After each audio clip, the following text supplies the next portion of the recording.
Täna Ringvaates. Kas teie tahaksite mõõgaga täiesti jõust pihta saada? Paneme otsestuudios proovile Eesti koondise ajaloolised mõõgavõitlejad, kes selle ala maailmameistrivõistlustelt just tagasi tulid. Tere õhtust kõigile, Ringvaade alustab. 26 juuni on käes. See näeb seda, et järgmise jaanipäevani on jäänud ainult 363 päeva. Me oleme siin foees oma Ringvaate stuudiost välja tulnud, sest meil on käsil niivõrd karmid teemad, me ei mahu kohe üht või teistpidi stuudiosse ära. Kui viimasel ajal on sellised maailma tippmehed oma arveid klaarinud teineteist hammustades, siis tegelikult see on juba vana teema. Kõvemad mehed, kes meil siin täna kohal on, materdavad teineteist päris mõõkadega. No meil on keskaegse mõõgavõitluse spetsialistid, meil on Jaan Murumets, meil on Raivo Ird, meil on kaks võitlejat, German ja Dmitri.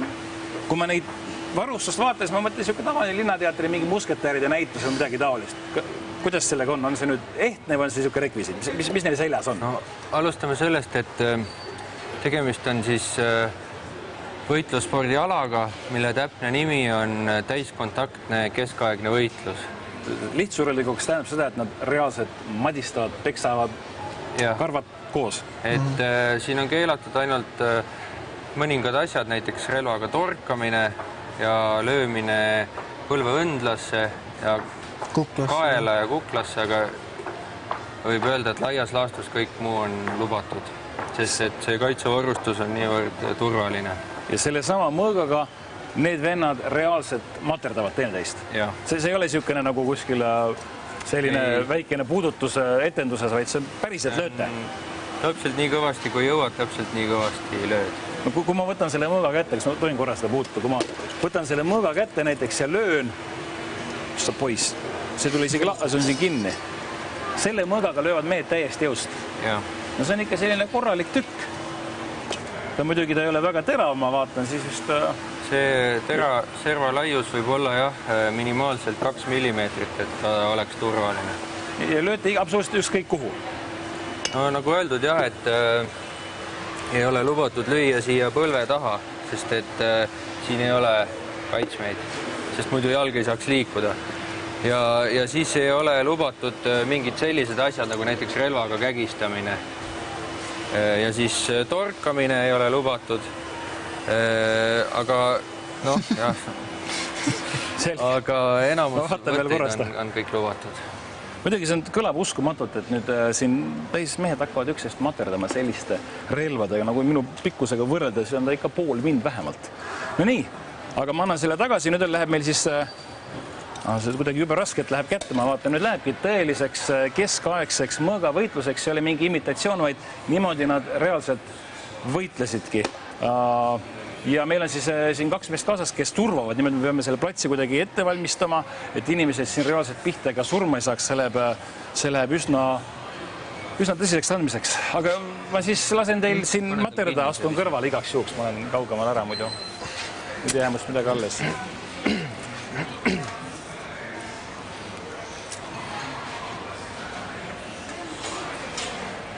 Nii, mis seal praegu toimub, see on nagu kannupoiste selline tegevus, jah? Võitlejad, olete valmis? Võidelge!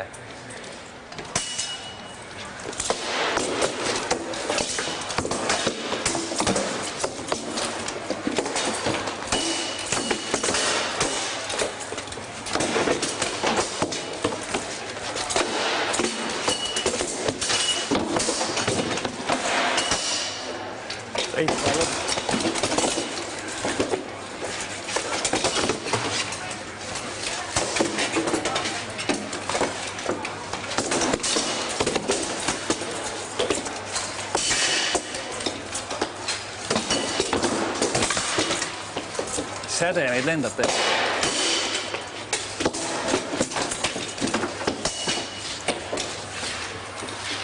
Stop! Et teeme väikse pausi, laseme neil puhata, et kui tahate teist raundi veel, siis pärast teevad teise raundi. Ma natuke värisen. See oli, minu jaoks oli see selline hirmu äratav natukene. Kuidas te tunnete ennast? Normaalselt võiks veel võidelda. Kas valus ei olnud kuidagi? Ei olnud. Ühtegi korda sa ei tundnud valu? Ei olnud. Niisugune materdamine käis? Nagu näete, olen elus. aga vaadake seda, täitsa lõpp. vaadake seda siin.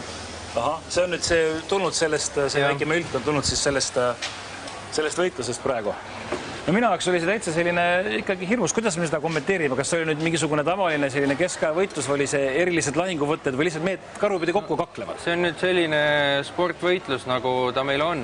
Et sellel tegelikult päris otseselt nüüd reaalse võitlusega ei ole midagi pistmist. Et reaalses võitluses ikkagi kasutatakse relvaga torkamist ja näppude silma ajamist ja kägistamist ja hammustamist ja kõike võimalikku, et vastast elimineerida, et siin ikkagi kõik on väga reeglipärane ja siis ohutu. Kumb see on, kas on võistlus või see on võitlus? See on see sport või kaklemine? See on sportvõitlus. Nagu ka teinegi võitluskunst, mis on nagu näiteks boks. Kuulge, see varustus on väga huvitav, et kui tavaliselt on see kuskilt rekvisiidi laust, kust te saate neid asju? Kas neid tehakse spetsiifiliselt nendele suurustele? Tehakse spetsiaalselt selle ala jaoks. Et nad, ütleme, nii üldjoontes imiteerivad neid keskaegseid kaitsmeid, aga tegelikult on nende tegemisel siiski arvestatud selle sportvõitluse vajadustega. Et nad on paksemast metallist, kui olid keskaegsed lahingturvised ja natuke raskemad, et oleks ikka turvalisem. Kui palju kaalub näiteks kogu varustus, mis sellel vennal seljas on, kui palju see kaalub? 25 kilo? Jaa. 25 kilo kaalub. On olemas ka raskemad, näiteks minu varustus kaalub kusagil 40 kilo, kui sinna nüüd kilp ja mõõka veel juurde panna, et see on niisugune siis selle massivõitluse nagu jaoks spetsiaalselt mõeldud. Kui palju te reaalselt trenni teete, kas te iga päev harjutate mõõgavõitlust? Mina teen 2 korda nädalas trenni, kusagil pea 2 tundi, üle 2 tunni. Et peaks 3 korda tegema, aga lihtsalt ei jõua praegust. No räägitakse, et need tippvõitlejad, kes on näiteks rahvaste lahingul maailmameistrid, et nad ikka iga päev teevad. Mul on raske uskuda, et te haiget ei saanud. Ma reaalselt nägin sädemeid lendamas siin. Kas on teil mingid vigastusi ka olnud? Kas on veri väljas ka olnud? No mul siin on, kuna mul oli natuke halb kiiver, siis trennis sain vastu pead ja siis kiivriserv tegi siia 2 väikest triibukest. Et siis oli nagu veri väljas, aga muidu on ikkagi sinikad või sellised põrutused suuremalt osalt. See näeb ohtlik välja, kas reaalselt mingid surmajuhtumid on olnud? No surmajuhtumid ma küll pole veel kuulnud, et oleks nagu juhtunud. Palju siin Eestis sellisi tegelasi on, kes võitlevad nii nagu Germania Dmitri? No klubisid on kuskil 10. Nad on kõik väga erineva profiiliga ja väga erineva liikmete arvuga ja liikmete aktiivsus on ka väga erinev, et mingit sellist konkreetset numbrit ei saa öelda. Kusagil mingi 20-30 võib-olla või vähem. Et neid võitlejaid võib olla seal ikka ligi 100 võib-olla. Palju see varustus maksab? Ma tahan endale sellist täisvarustust, palju ma välja käima? No ta võib nii keskelt läbi 2000 eurot maksta. 2000 eurot. No siis ma ei raatsiks seda isegi lüüa neid siukseid mölke sinna sisse. No, see amortisatsioon on päris hirmus, jah. Ja nüüd täna oli see väikene selline sissejuhatus sellele, mis Pärnus toimuma hakkab. Pärnus hakkab laupäeval toimuma see, et on Eesti kõige suurem keskaegse võitluse turniir, Pärnu Hansapäevade rüütli turniir, järjekorralt 9.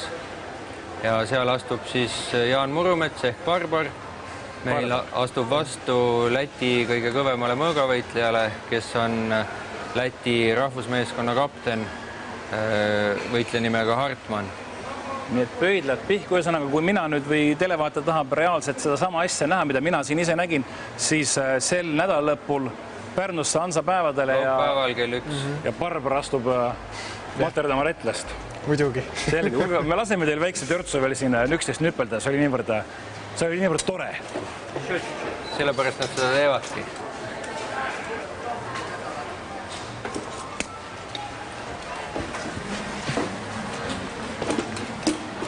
Olete valmis? Võidelge!